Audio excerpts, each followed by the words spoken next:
Primeiramente, boa tarde, vereador. E as expectativas aí para esse ano de 2022, um ano de muito trabalho na Câmara em Lucas? Boa tarde, Sérgio. Boa tarde a todos que nos acompanham aqui na TV Rio Verde. É uma satisfação muito grande a gente voltar aqui, né, depois de muito tempo. A gente vir aqui bater papo com a população, trazer informação aos nossos luverdenses. As expectativas são as melhores, Sérgio. A gente, inclusive, na abertura oficialmente das atividades, né, de sessões ordinárias, nós reafirmamos o nosso compromisso de trabalhar em prol da nossa população. Tivemos a presença do prefeito Miguel Vaz Ribeiro lá na nossa sessão solene, que foi a abertura no dia 2 de fevereiro, e reafirmamos o que a gente tinha falado já no primeiro dia de mandato, né?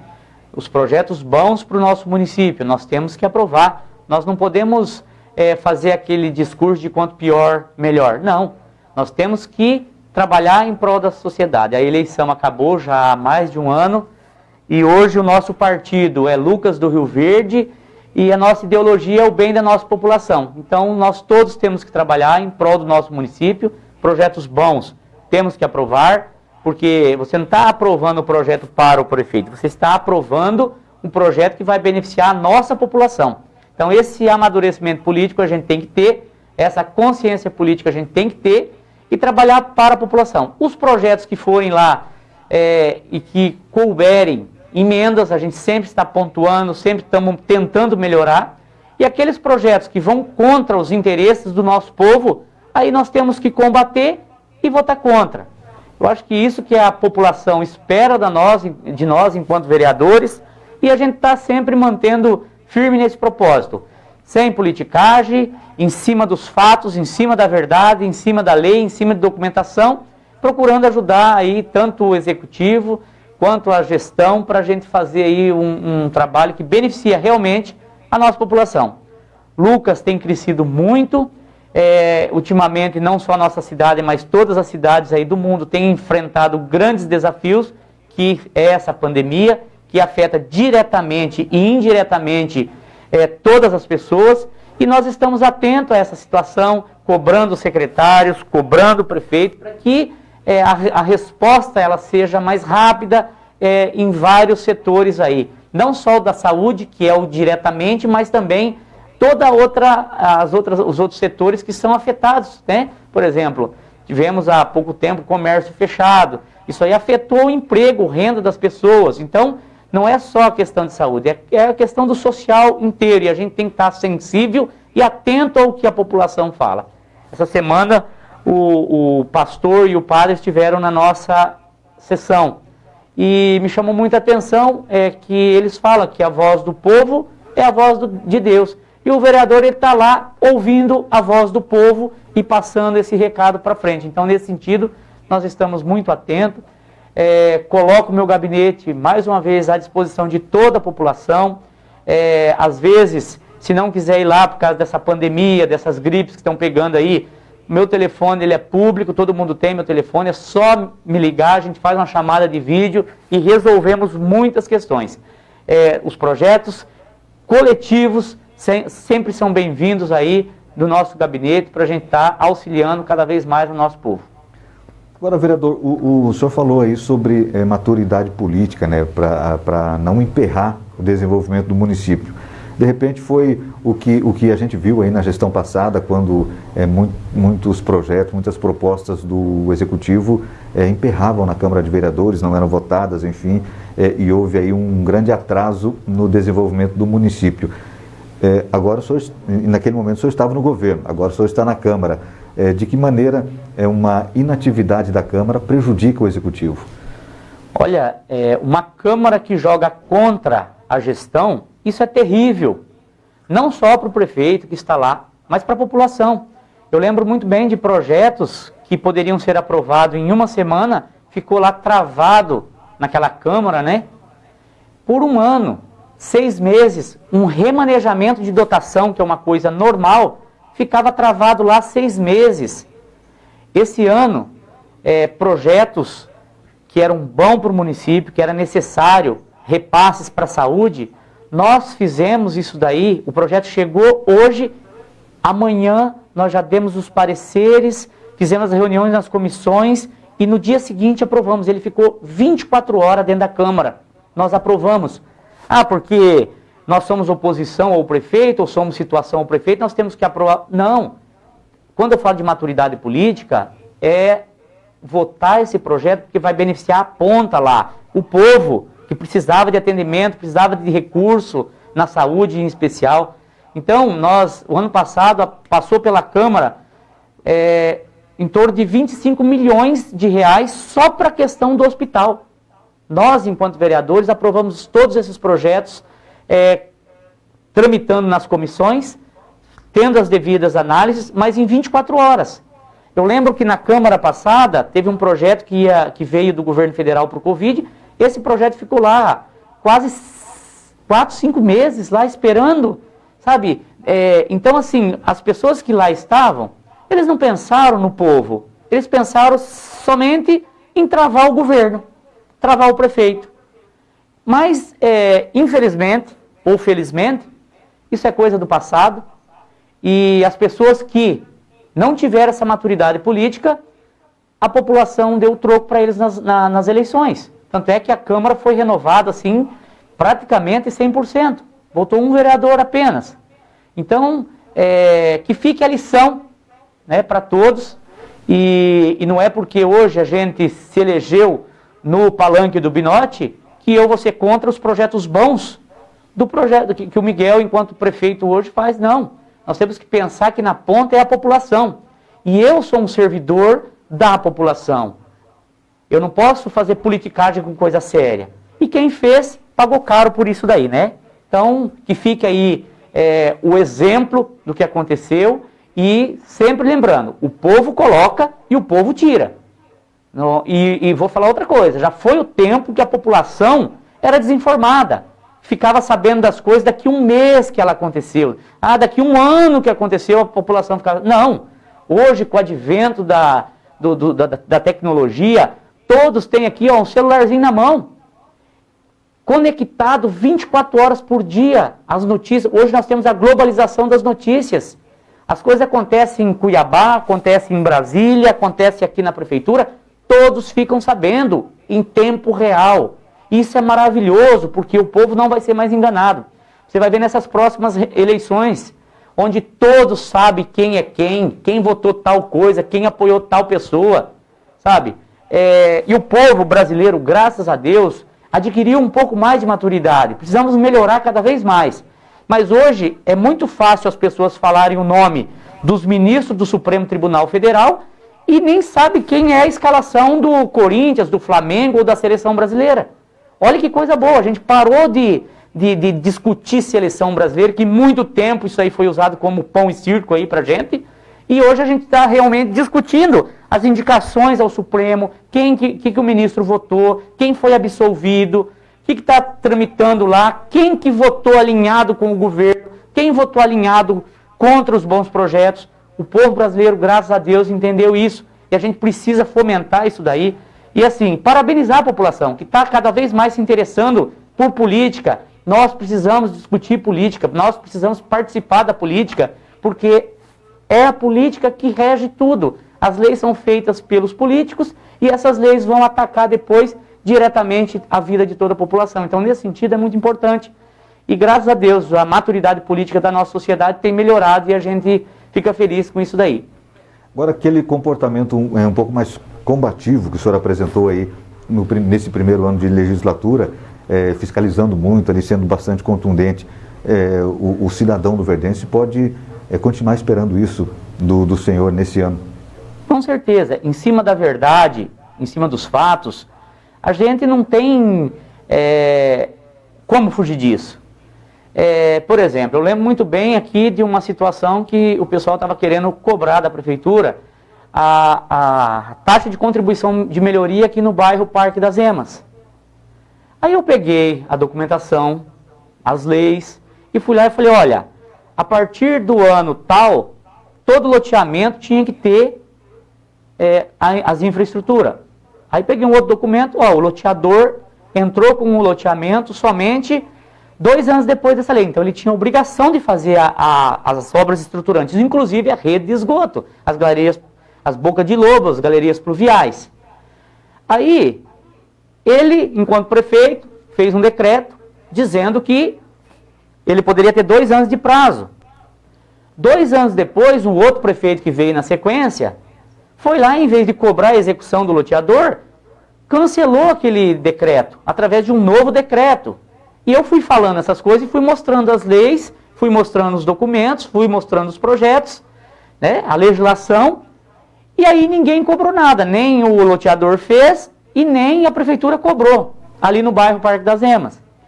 E agora, em 2021, a prefeitura tentou cobrar a contribuição de melhoria, porque hoje está chegando o esgoto lá, né? E aí a prefeitura, eu falei, não, o certo é o loteador que tinha a obrigação legal de fazer, e como a prefeitura não cobrou, a responsabilidade é da prefeitura. Então assim, você foi lá xingar alguém? Não, eu não xinguei ninguém. Eu não ataquei o prefeito, eu não ataquei o secretário, não. Eu simplesmente mostrei documentos, leis, fatos reais, e falei, não é justo que a população do Parque das Emas hoje pague por uma obrigação que é do loteador, que era da prefeitura de fiscalizar, que não fiscalizou lá atrás, isso lá em 2004, 2002, e aí hoje a população vai pagar? Não. E falei isso na reunião, na frente dos secretários, na frente do prefeito, como é meu papel. Eu tenho que ser o defensor da população nesses pontos. E aí, nesse sentido, a gente fez a defesa e a prefeitura entendeu e recuou. Tanto é que não está cobrando e não vai cobrar. Porque se cobrar, nós estamos atentos e nós vamos entrar com ação coletiva no Ministério Público pedindo a isenção disso aí. Então, nem entra. Então, isso daí não é ser, o cara é reacionário, é contra. Não, em cima da lei, dos fatos e da verdade. Em cima da verdade, tu é rei. Então, e eu não preciso atacar o prefeito. O pessoal do prefeito, que nem a gente via antigamente, aí o pessoal ia lá e xingava o Binotti, nomes pessoais e tal. Não precisa isso, em cima de fatos é verdade. E eu encontro o secretário, eu encontro o prefeito Miguel e ainda falou, Miguel, bom dia, tudo bem, boa tarde, tudo bem. A gente tem uma relação de amizade, inclusive. Agora, em cima dos fatos, a gente tem que defender a população. E é nesse sentido que a gente procura pautar o nosso trabalho. Nós precisamos ter um bom relacionamento do legislativo com o executivo. Precisamos, porque nós estamos no mesmo barco. O prefeito ele não pode gastar R$1 sem autorização da Câmara e a Câmara não pode gastar. Mas ela autoriza todos os gastos da prefeitura. Então, estamos todos no mesmo barco. Temos que trabalhar. Mas, quando você tem uma decisão, uma dúvida, tem que ficar do lado da população. Porque a população me colocou lá para me defender ela. Para legislar, para fiscalizar os atos executivos. Então, nesse sentido, a gente está lá para defender a população. Agora, tem uma proposta aí, vereador, para que neste ano não seja aí reajustado o valor do IPTU. Como que está todo esse procedimento? Na verdade, eu fiz a indicação, ainda lá no dia 10 de janeiro, uma indicação para o prefeito para não aumentar o IPTU no ano de 2022 e nem as taxas de alvará das empresas. Para que se mantenha o valor que foi pago o ano passado, que não seja colocado em cima os percentuais do IGPM, mais outros 2 índices aí que faz uma média e que faz o reajuste. Levando em consideração justamente esse cenário de pandemia, muitos comércios passando dificuldades, ainda não recuperaram totalmente. Agora a gente viu nesse início de ano, quando a gente pensou que tudo ia normalizar, veio essa nova variante, a tal da Omicron aí, e também essa gripe H3N2, que queira ou não, pegou muita gente em Lucas do Rio Verde, e a gente percebe que, por mais que aumentou bastante os casos de internamento no hospital, de UTI e principalmente de mortes, eles não evoluíram, graças a Deus. Então a gente percebe que a vacina, ela funcionou, muita gente pegou, mas não evoluiu para casos mais extremos, mais graves, de intubação, de UTI e morte, graças a Deus. Então, mas ainda os nossos comércios, eles não estão como estavam antes dessa pandemia. Então, o não aumento, o congelamento da taxa de alvará e de IPTU foi uma indicação que eu fiz lá dia 10 de janeiro. Foi protocolado na Câmara dia 20, 23 ali, eu acredito, né? E essa semana chegou um projeto do prefeito, né? através da Secretaria de Finanças e da Prefeitura, que vem de encontro a essas indicações que eu tinha feito lá atrás. As indicações elas não foram lidas ainda, porque a sessão começou agora, dia 2, serão lidas possivelmente na segunda-feira que vem, mas eu já tinha protocolado lá atrás esses pedidos, né? Então a gente até agradece ao prefeito que contemplou as indicações e está mandando isso daí, que vai beneficiar toda a nossa população, porque se congelar o IPTU, vai ser o mesmo valor, esse aumento não será repassado esse ano, vai dar um impacto no orçamento do município, sim, o alvará a mesma coisa, porém, esse dinheiro que deixa de pagar esses aumentos de IPTU e de alvará, acaba a população gastando em outra coisa e movimentando a economia, acaba entrando nos cofres do município indiretamente de outra forma. Então, nesse sentido, fizemos essas indicações e a gente fica contente que já está sendo contemplado aí pela Prefeitura. Agora, vereador, para a gente finalizar aqui, não poderíamos deixar de falar sobre esse ano, aí, um ano de eleições gerais no Brasil. Deveremos escolher em outubro presidente, governadores, senadores, deputados estaduais, federais, distritais, enfim. E como que o senhor se posiciona nesse sentido quanto à necessidade de Lucas do Rio Verde manter cadeiras na Assembleia Legislativa e também em Brasília? Olha, esse ano é um ano muito importante, né? E as pessoas estão atentas, como eu já falei. Lucas do Rio Verde hoje é a 5ª economia do estado do Mato Grosso. Parece que não, mas muitos municípios do estado e até do Brasil vêm a Lucas do Rio Verde, vê modelos, vê projetos, vê coisas que aqui funcionam e que nos outros municípios não funcionam. Então nós somos referência em muita coisa. E por mais que nós temos problemas em Lucas do Rio Verde, se a gente comparar com outras cidades, eles têm muito mais, muito pior que Lucas do Rio Verde. Então, assim, quem sai viajar aí final do ano, quando chega nessas cidades que foram passear, fica desesperado. Você anda no meio da rua lá, tem colonhão de 3 metros de altura nas avenidas principais dessa cidade. Ruas emburacadas, e aí você ainda fala, poxa, se esse colonhão de 3 metros fosse na avenida principal da nossa cidade, dava até morte, né? Porque a nossa população, ela paga certinho o IPTU, mas é uma população exigente. E está certa, tem que ser assim mesmo. Então, essa importância que eu estou falando de Lucas do Rio Verde, nós precisamos manter esse grau. A gente percebe aí que o senador Carlos Favaro, quantos recursos tem trazido para Lucas do Rio Verde. A gente percebe o Neri Geller, enquanto deputado federal, que possivelmente é pré-candidato ao Senado também agora. Então, assim, nós tínhamos o nosso saudoso Silvio Favaro, deputado estadual. Quantas coisas o Silvio Favaro não trouxe para Lucas do Rio Verde? Que falta que faz o nosso deputado estadual, Silvio Favaro. Sabe, era a nossa ponte aqui a nível de estado. Inclusive, Sérgio, já tem aí um certo tempo que ele faleceu e até hoje na Assembleia Legislativa estão aprovando projetos de lei dele, indicações dele, sabe? Então, assim, mesmo um ano quase depois da morte dele, ainda a gente vê muita lei dele sendo aprovada. Então, ficou esse vazio lá. Nós precisamos, sim, ter aqui em Lucas do Rio Verde nosso deputado estadual. Precisamos, sim, o Neri indo a senador, como a gente percebe que tudo se configura para ele ser o candidato a senador. Isso seria maravilhoso para o nosso município. E aí, sim, abre-se essa lacuna na nossa região. E aí caberia, sim, uma nova liderança aí para ser candidato a deputado federal, para continuar fazendo essa ponte do governo federal com o nosso município, a nossa região, que, como eu disse, é uma das regiões mais prósperas do estado. Se você pegar aqui, ó, Sinop, Sorriso, Lucas do Rio Verde, Nova Mutum, essa região aqui é uma vocação agrícola. Uma cidade tem a vocação muito parecida com a outra.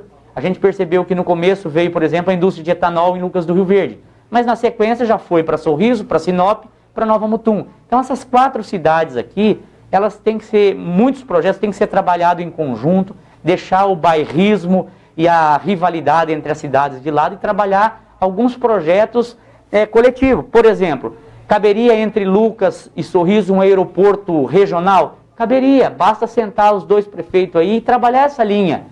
Ah, mas vai ser a 20 quilômetros de Lucas no município de Sorriso. Mas nós teremos um aeroporto regional a 20 quilômetros. Aí a gente consegue viabilizar. Ah, mas eu não preciso de aeroporto. Mas o grande empresário que vai vir investir em Lucas do Rio Verde, ele só vem se tiver aeroporto. Temos exemplos, por exemplo, da Fiagril. Nós perdemos a Fiagril aqui de Lucas, quando foi comprado pelo aquele grupo chinês, eles levaram para Cuiabá. Ah, mas por quê? Que não gostava de Lucas e levou para Cuiabá? Não, porque lá em Cuiabá tem um aeroporto onde tem voos regulares de Brasília e São Paulo todo dia. Então não são todos que querem vir de carro de lá para cá, eles perdem tempo. Então, se a gente quiser continuar viabilizando grandes investimentos, grandes indústrias dentro do nosso município, precisamos ter um aeroporto regional com voos regulares para Brasília, com voos regulares diários para São Paulo, que aí sim o grande empresário vem, monta a empresa aqui e aí gera 100, 200 empregos aqui no nosso município. Então, esse tipo de coisa tem que ser tratado coletivo. Mutum, Sorriso, Lucas do Rio Verde, e temos também grandes desafios aí, que é a questão da ferrovia. E nós precisamos sim manter um deputado federal de Lucas do Rio Verde para que olhe essas coisas, que sirva de ponte com o governo federal e atenda aos anseios da nossa população. Além disso, nós temos ali, naquela Câmara Federal, deputado federal que era o avô, depois foi o pai, que passou o filho, tem um clã, né, de liderança. Nós precisamos, a política mudou, nós temos que dar uma oxigenada naquele negócio lá. Temos que colocar lideranças novas, gente nova, gente preparada, gente que está aqui da base, que entende os problemas da nossa sociedade. Então, nesse sentido, que a população fique atenta, analise, veja o histórico, veja os antecedentes das pessoas, para que façam as melhores escolhas. Bom, e para finalizar agora de vez, as sessões na Câmara acontecem em quais dias e que horários? Olha, conforme já acontecia antes, né, toda segunda-feira, 8 horas da manhã, e para aquelas pessoas que talvez não tenham tempo para ir lá, é transmitido ao vivo pelo site da Câmara e também pelo Facebook da Câmara Municipal. Então é só entrar lá naquele horário e você acompanha, né? Se você não puder ir lá pessoalmente, use esses nossos recursos modernos aí das tecnologias, das redes sociais e acompanhe. Mas o importante é acompanhar. Tudo que vai acontecer em Lucas do Rio Verde passa pela Câmara Municipal. E se você acompanhar, você vai ficar sabendo. E mais ainda do que está sendo discutido, quem votou a favor tal projeto, quem votou contra tal projeto, quem votou a favor do povo, quem votou contra o povo. Então acompanhe o que os vereadores estão fazendo. E não é o seu vereador. Nós temos 9 vereadores que são os vereadores de Lucas. Hoje são os 9 que definem aí os projetos e as leis. Então tem que acompanhar o projeto dos 9. O que os 9 estão trabalhando, o que os 9 estão fazendo, o que os 9 estão votando. Se votou a favor do povo, se votou contra o povo. Daqui uns dias vai ter eleição de novo. E aí você vai votar naquele que defendeu você lá na Câmara. Não aquele que votou contra os interesses da população. Então é importante a participação popular, é importante e boas ideias sempre são bem-vindas. Aquele que vê alguma coisa errada e quiser passar para a gente, ou uma sugestão, passar para a gente faz isso aí depois em forma de projeto, em forma de indicação, e nós transformamos em lei e damos sequência. Então, estou com o meu gabinete à disposição, meu telefone também à disposição, é só vocês entrarem em contato que a gente vai receber lá com maior alegria, maior carinho. Muito obrigado aí mais uma vez pela participação, o espaço está sempre aberto aqui. Eu que agradeço, Sérgio, e parabéns pelo trabalho aqui do SBT Notícias, TV Rio Verde, aqui de Lucas do Rio Verde, um trabalho sério, um trabalho imparcial, e um trabalho onde que recebe as várias opiniões, não só de um lado, né, mas recebe os dois lados, porque às vezes a gente é podado em certos órgãos da imprensa aqui, justamente porque nós não temos aí um certo alinhamento político. Então, parabéns aí pelo trabalho de vocês, continue sempre dessa forma ética e imparcial, levando realmente a notícia na sua integralidade, não só uma parte e um lado da notícia. Toda notícia tem os dois lados, e vocês aqui costumam e têm essa prática de ouvir todo mundo. Parabéns. Muito obrigado. E a gente vai para o intervalo comercial, eu volto em 1 minuto com mais informações. Eu espero você.